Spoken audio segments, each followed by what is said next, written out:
Nous sommes le lundi 9 mars 2020, il est 14h25. Des membres du bureau exécutif du Conseil national des femmes, du Conseil national des jeunes, de l'Union des forces républicaines, UFR, se sont donné rendez-vous à l'aéroport international de Bessia. Ils y sont fortement mobilisés pour réserver un accueil chaleureux au président Sidya Touré qui regagne Conakry après un séjour de près d'1 mois passé à l'étranger. Comme on peut le constater, ce sont des responsables enthousiastes qui reçoivent leurs leaders avec lesquels ils mèneront assurément la suite de la lutte contre le troisième mandat avec le FNDC, dont 2 des leaders ont été kidnappés dans la soirée du vendredi 6 mars 2020, à savoir Ibrahim Diallo et Sékou Kondono.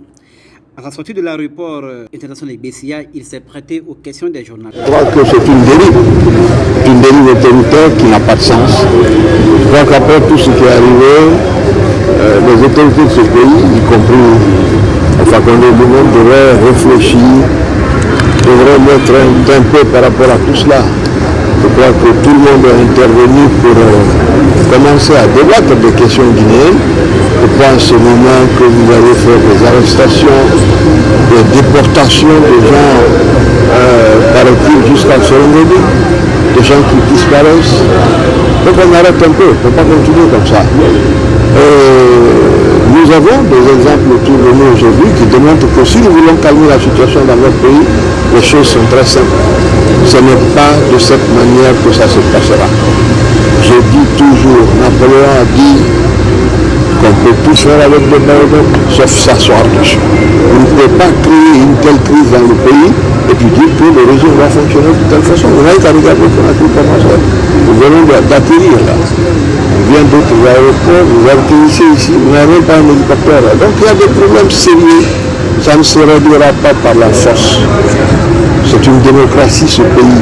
Donc ça veut dire qu'il faut un consensus national. Si on ne l'a pas, personne ne s'assoira sur notre tête. Voilà. De la reculade à l'interdiction de la marche pacifique sur l'autoroute jusqu'au palais du peuple. Vous avez appris la nouvelle. Qu'est-ce que il n'y a pas de reculade. La reculade des élections, je veux dire. Ouais, d'accord, ça c'est la même chose. Tout ceci contribue à faire que la situation est de plus en plus tendue. Elle est de plus en plus tendue parce que quelqu'un bloque la situation. Hey, je viens de Côte d'Ivoire, il y avait une tension là-bas. Le jour où le président Ouattara a annoncé qu'il n'est plus candidat, tout le monde est dans la rue, on n'a même plus besoin de se promener avec de la lumière tellement c'est devenu calme. Le problème est très calme ici. Le jour où Alpha dit qu'il n'est pas candidat, la Guinée reviendra à ce qu'elle est. La mission de... Les experts de la CEDEAO sont là pour l'audit du fichier électoral. Quand on ne peut pas faire l'audit en 10 jours. On a déjà fait l'audit de ce fichier depuis l'année dernière. Ils veulent donner leur avis selon des indications qui ne correspondent à rien du tout. Ils vont faire 10 jours, ils feront un rapport à la CEDEAO qui a déjà publié un document avec l'Union africaine et avec l'OIF.